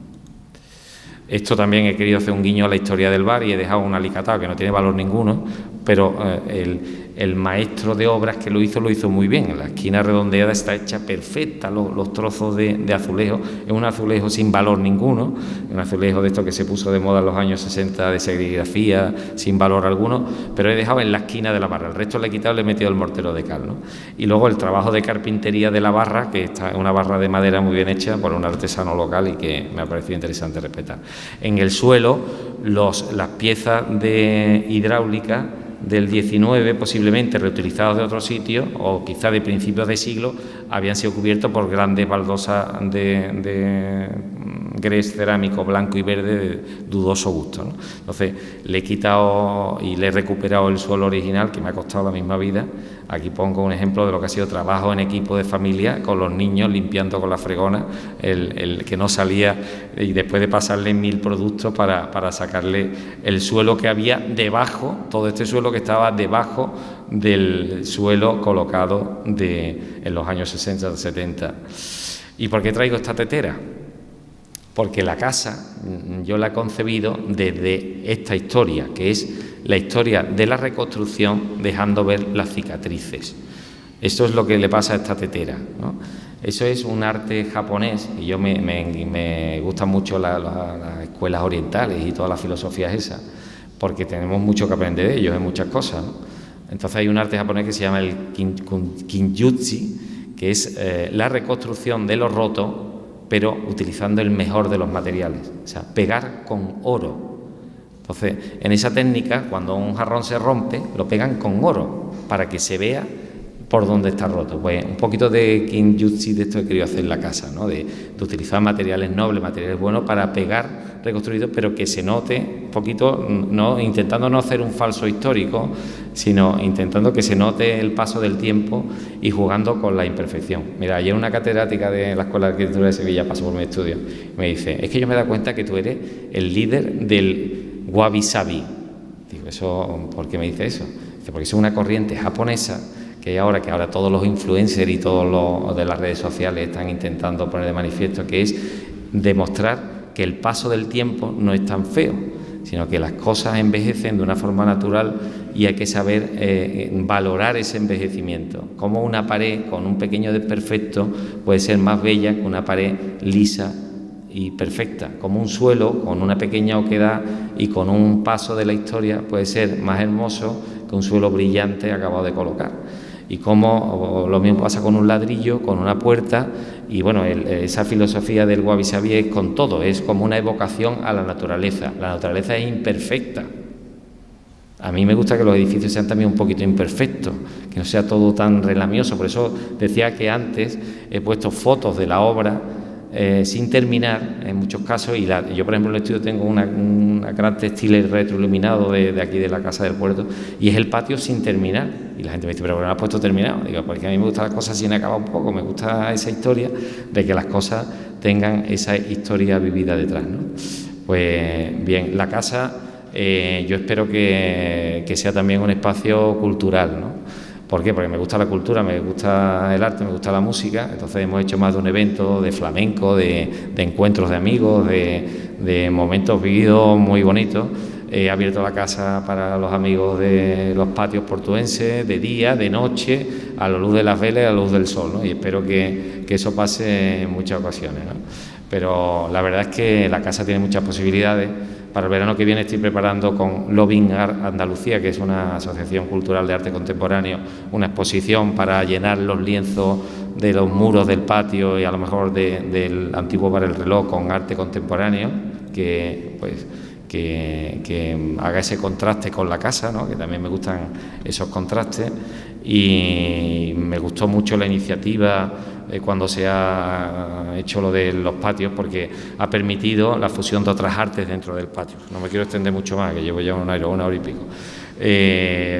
La floristería TEM, o una pintora, Alejandra Tavares, hizo una instalación en el patio preciosa, que era mezclar flores, plantas con pintura colgada del centro del patio, ¿no? Entonces creo que la casa se presta mucho a toda esa experiencia.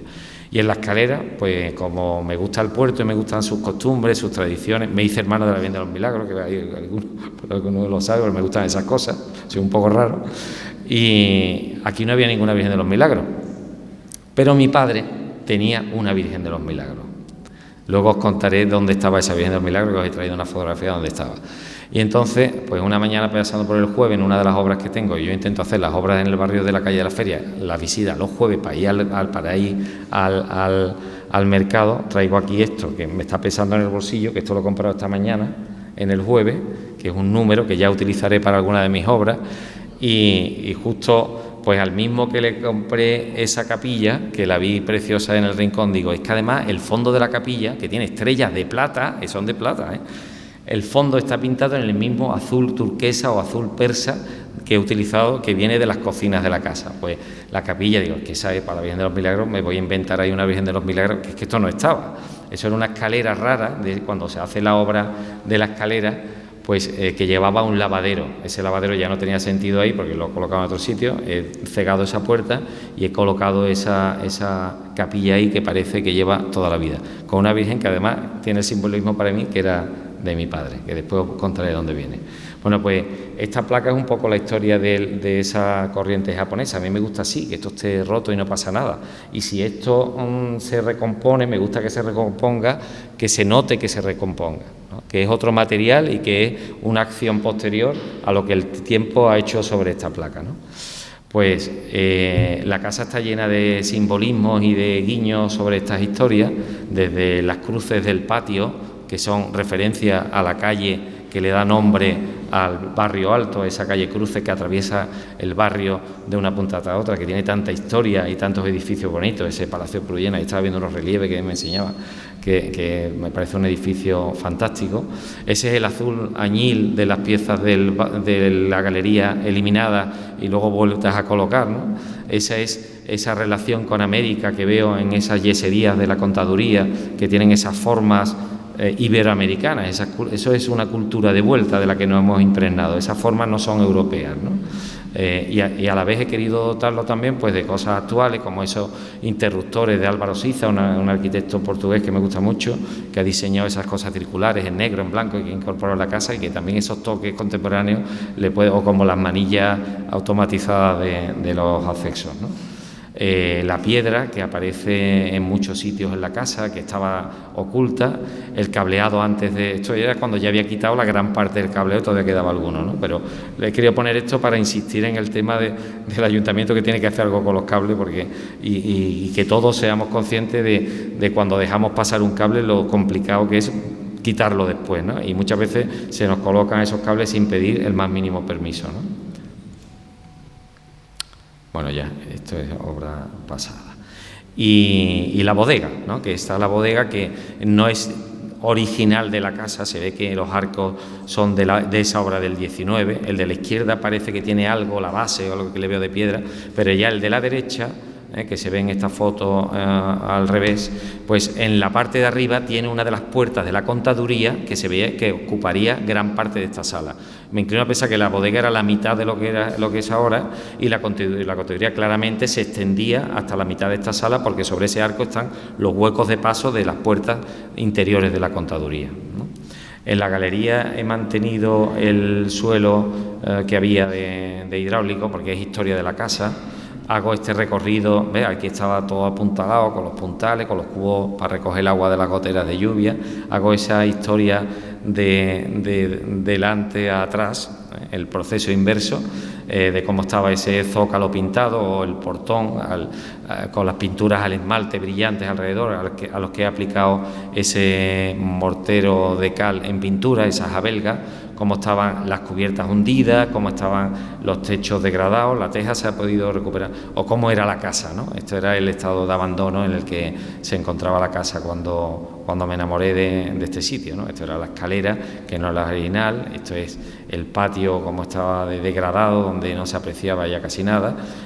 Esto originalmente serían balcones hasta el suelo, porque he encontrado restos de los marcos de las carpinterías, pero era muy complicado recuperarlo. Me pareció oportuno dejar las ventanas, marcándolas cuadradas, marcándolas esas cruces que recuerdan el nombre de la calle donde se ubica la casa. Esto era como estaban las puertas metálicas de los años 60, que he sustituido en su totalidad, y cómo una persona del puerto, después de investigar bastante en el archivo municipal, donde encontré algunos datos solo, en el archivo municipal encontré lo que había encontrado ya a mí de todas las casas me gusta pedir una certificación literal en las notarías para ver lo que pueda haber de inscripciones anteriores, porque me da datos de la casa, ¿no? Y en esta casa, en 1859, cuando hacen esa reforma moderna de la casa de convertirla en pisos y locales, es que la casa pasa a manos de una familia distinta, que es Mariana de Piodela y Tabo. y después los descendientes de ella habitan la casa y luego ya como inquilinos surgen y están en los empadronamientos, aparecen multitud de vecinos en esas 7 o 8 viviendas que conformaban la casa, ¿no? Pero digo, aquí hay más historia atrás. Es imposible que este sea el primer dato. En el registro de la propiedad no había ningún dato anterior a 1859, en el registro municipal nada, pero allí descubro a una excelente persona que es Ana Becerra Fabra, que me ayuda a investigar en la historia de la casa. Entonces empezamos a tirar de los padrones eclesiásticos, porque en el archivo municipal no había nada anterior. Y en los archivos empezamos a encontrar las primeras sorpresas y empezamos que la casa existe desde 1679. Entonces encontramos los primeros moradores de la casa, que eran Agustín Rivera y la familia Rivera. Encontramos los segundos moradores de la casa, que da la casualidad que tienen mi apellido, que eran los Aguilar, que da casualidad. En 1702 los Rivera están 3 o 4 años solos, en 1702 son los Aguilar los que viven en la casa. Tanto uno como otro hemos encontrado datos de que eran cargadores a Indias, estaban relacionados con el comercio de América. Se ve que la familia Aguilar no tiene descendientes varones y el apellido Aguilar se pierde 3 décadas más tarde. A partir de 1739 la casa está habitada por la familia Báez. Los Báez hemos encontrado que vivían en la acera de enfrente, porque claro, nos hemos puesto a investigar no solo de esta casa. Los padrones eclesiásticos son interesantísimos, tenéis un archivo parroquial maravilloso, es extensísimo. Bueno, en los padrones eclesiásticos, los padrones vienen por manzanas. Entonces imagínate encontrar una casa que el número 74, antes no ha sido el 74, que hasta mitad del siglo XIX los números no iban pares o impares en ningún sitio, sino que le iban dando la vuelta a la calle, como si fuera una plaza, empezaba por un lado, llegaba al final y volvían por el otro lado, con lo que eran correlativos, con lo que esta casa de la calle Cruce, que ahora el 74, antes había cambiado el 72-70 por las parcelaciones que se van haciendo, pero es que antes había sido el 30 y algo, con la numeración circular, y después que hasta finales del siglo XVIII lo importante no era la calle donde tú vivías, era la manzana en la que tú vivías. Entonces, todos los padrones eclesiásticos están hechos por manzanas. Entonces, nos vamos a investigar manzanas de San Francisco, todas las del barrio alto, una por una, hasta que encontramos la casa, encontramos la descripción que se hace de la manzana subiendo por la calle San Sebastián, la calle Capillera, bajando por la calle San Juan y continuando con la calle Cruces hasta la casa, con la descripción exacta de todo el que vivía en cada casa y cómo vivía en la familia que vivía en la Casa del Reloj, en la esquina de Cruces con San Sebastián, como vivía un matrimonio con 9 personas de servicio, con 2 esclavos, etcétera. Todo eso se describe, que es una historia preciosa. Y descubro que a partir de 1739 es la familia Báez, que da la casualidad que vivía en la casa de enfrente de la calle San Sebastián, no sabemos si el 23 o el 25. El 23, que afortunadamente se acaba de restaurar, han dejado maravillosa la fachada, no sabéis si habéis pasado, la que tenía los puntales esos que ocupaban media calle, han dejado fantástica la fachada, y la de al lado, que es de poca altura, pero que tiene este escudo, que este escudo posiblemente pudo ser o bien de esta casa o de la Casa del Reloj, o porque la Casa del Reloj está claro que ha sido casa de cargadores a Indias, ha tenido portada barroca, de hecho está la base de las pilastras en la fachada y ha tenido un escudo que desaparecería en esa reforma del siglo XIX. Pues este escudo que ahora mismo está en esa casa de poca altura, que es la esquina ya con la calle Cruces, que está al lado de la que digo alta que han restaurado, y que la familia Báez vivía en una de las dos, tiene alguna simbología de los Báez. Estoy esperando contactar con una persona que va a publicar un libro de todos los escudos de la ciudad, pero aquí veo el castillo de los Báez en uno de los campos del escudo, ¿no?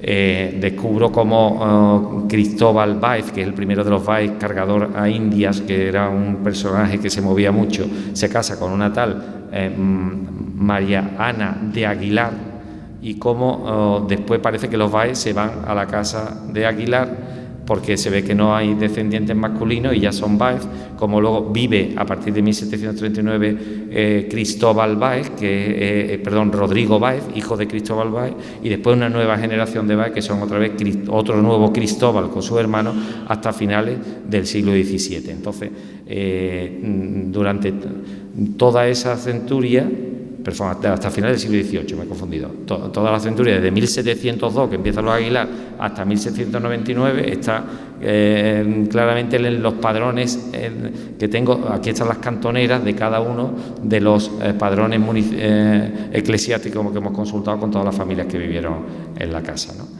Y, por ejemplo, este del año 1718, que era cuando vivían los Aguilar, ¿no? Y aquí está la descripción de cada uno de los que vivían en cada casa con las personas que convivían con los titulares de la casa, ¿no? Eso es de toda la manzana en concreto.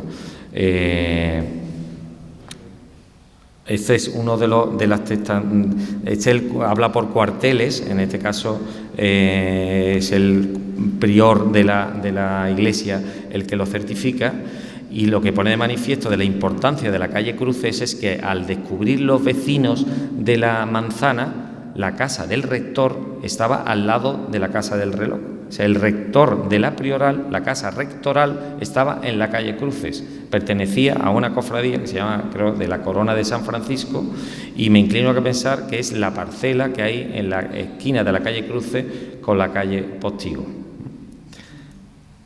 Pero fijaos la historia del Barrio Alto, ¿no? Ese denostado y maltratado Barrio Alto, que la casa prioral, siempre del rector, está en la mejor zona del pueblo siempre, ¿no?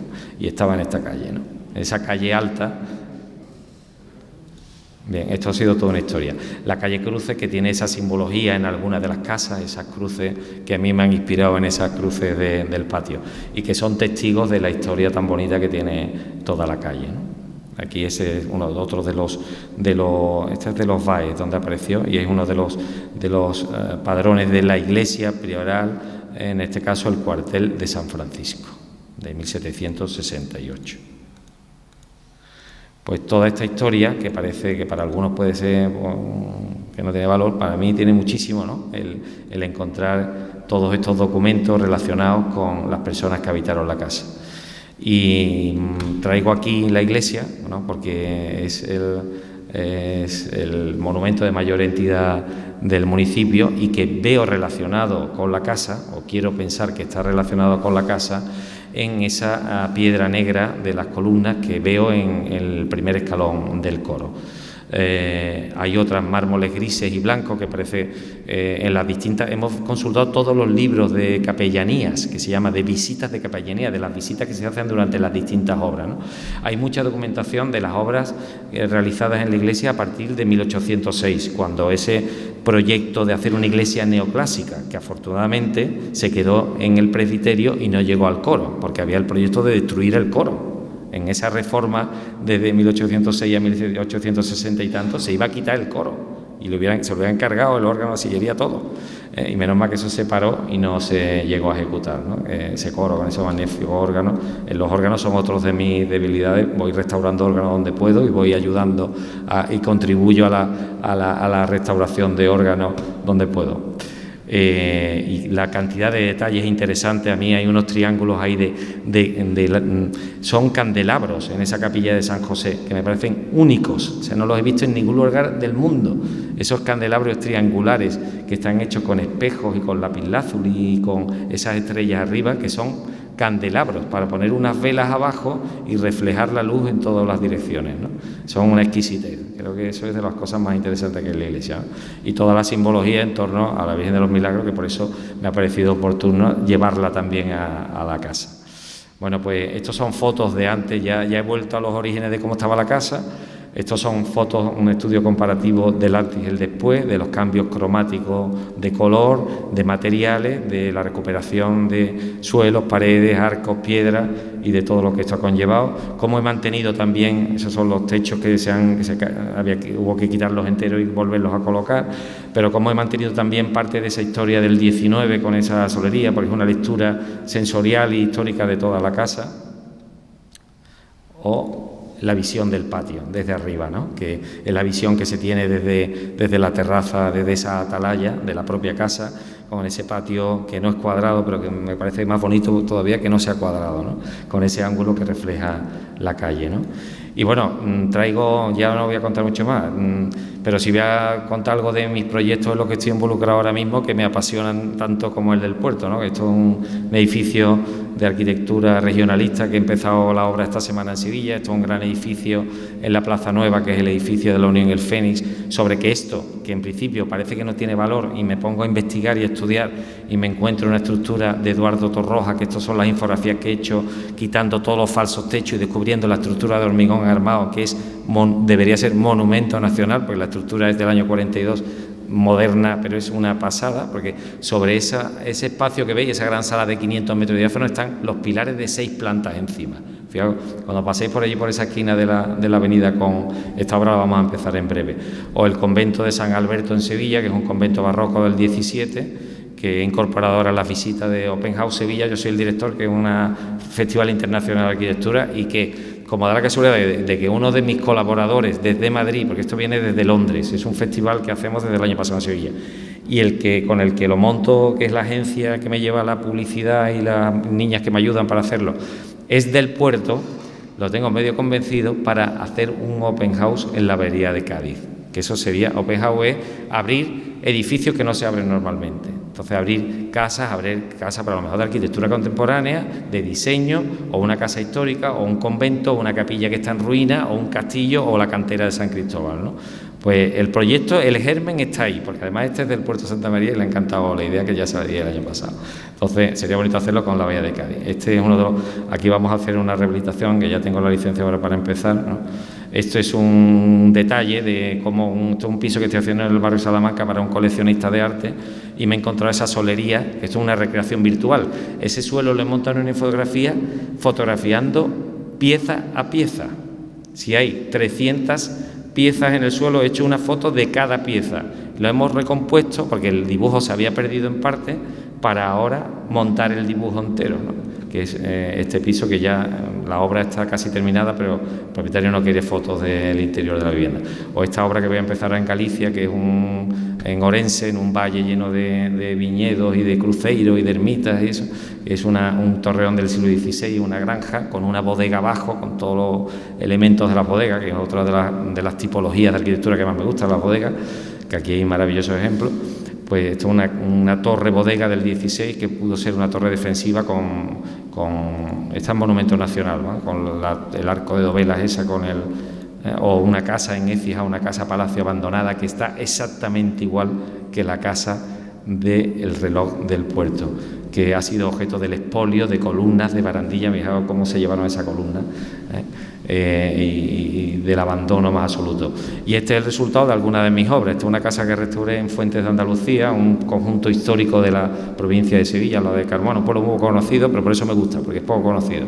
Y desde dónde viene, esta es una casa familiar, de dónde viene la Virgen de los Milagros del Puerto. Esto era una colección de mi padre de imágenes religiosas, que él era gran coleccionista de arte, y que se encargó de unir a partir de los años 60-70. Yo me he encargado de ampliar y de cuidar y de restaurar, y allí la tengo puesta como un museo. Y aquí estaba esa Virgen de los Milagros, que desde Fuente de Andalucía, de ese entorno tan monumental, ha llegado hasta el puerto de Santa María. Entonces, es una de las decoraciones últimas que se ha hecho con la fiesta allí. Bueno, no me quiero extender más, que yo creo que me he extendido más de la cuenta. Dejo esta imagen final que me ha proporcionado Betilo de la ciudad, esta vista tan bonita del 18, que afortunadamente hay que ser optimistas, hay que pensar en un futuro esperanzador. Hay mucha gente que le interesa de lo que estamos hablando. De hecho, hoy es muy, muy grato que caras conocidas, amigos y muchos que no conozco, pero que hoy os habéis acercado para hacer una reflexión sobre lo que puede ser el desarrollo futuro de esta gran ciudad, y que no caer otra vez en los mismos errores, en esas arquitecturas fuera de lugar, fuera de escala, en esas intervenciones que yo denuncio que todavía se siguen haciendo. Veo fachadas espantosas que se siguen haciendo en la ciudad, veo materiales horrorosos, veo puertas horrorosas, veo cosas pero también veo cosas positivas. Hoy, por ejemplo, he aparcado allá al lado de la casa, me he encontrado con una casa que estaba como abandonada, la están restaurando con mortero de cal, con el mismo. Digo, mira, es que es precioso cuando alguien coge y hace lo mismo porque le ha gustado lo que tú has hecho, y se ve que es una restauración por su cuenta de un señor, pero ha cogido el mortero de cal y ya empieza a respirar de otra forma esa esquina de esa otra, que es la esquina con la calle Durango, ¿no? Al lado de la Casa Hermandad del Huerto. Pues bien, hay que ser positivo. Hay mucho por hacer, pero también es un nido de oportunidades. Mira, hace nada llegó un cliente al estudio que no sabía dónde invertir. ¿Dónde invierto? Digo, en el puerto. Mira, te voy a decir una cosa, compra esta casa. A mí me encantan los belenes también y todas esas cosas. Y entonces tengo alguna pieza del belenista Ángel Martínez, de histórico de aquí, y es la casa de Ángel Martínez. Digo, qué pena que eso se caiga en la calle Postigo. O sea, que eso no sea hoy un museo, que era el taller de Ángel Martínez, y que eso no sea un museo. Y se ha vendido por nada, y se ha vendido por nada, y mi amigo la ha comprado en una semana, y afortunadamente la vamos a restaurar. Entonces es también motivo de esperanza, ¿no? Y para mí tiene simbolismo. Tengo otro amigo que ya en Reo va a comprar una casa a la calle Larga, ¿no? Pero lo de la casa de Ángel Martínez me gusta porque es una crujía lo que queda solo, lo demás se ha caído todo y no tiene valor, pero la crujía de la fachada es muy interesante. La puerta ahora mismo es una puerta muy cutre, muy chica, pero ahí está la gran portada de piedra arenisca detrás, que vamos a recuperar, ¿no? Y bueno, gracias a todos por llenar hoy esta sala, que es un motivo de alegría. Muchísimas gracias.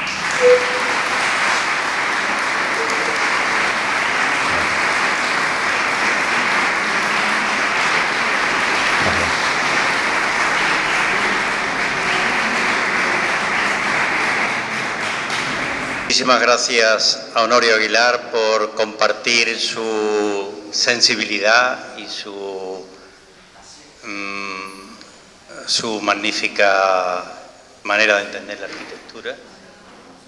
Creo que es un ejemplo para todos y para los portuenses, y sobre todo esa llamada a ser positivo, a ser optimista de que la recuperación de la ciudad y del centro histórico es posible, y que el valor y la potencia de la historia, de la arquitectura y del patrimonio que tenemos está ahí. Eso, afortunadamente, todavía está ahí.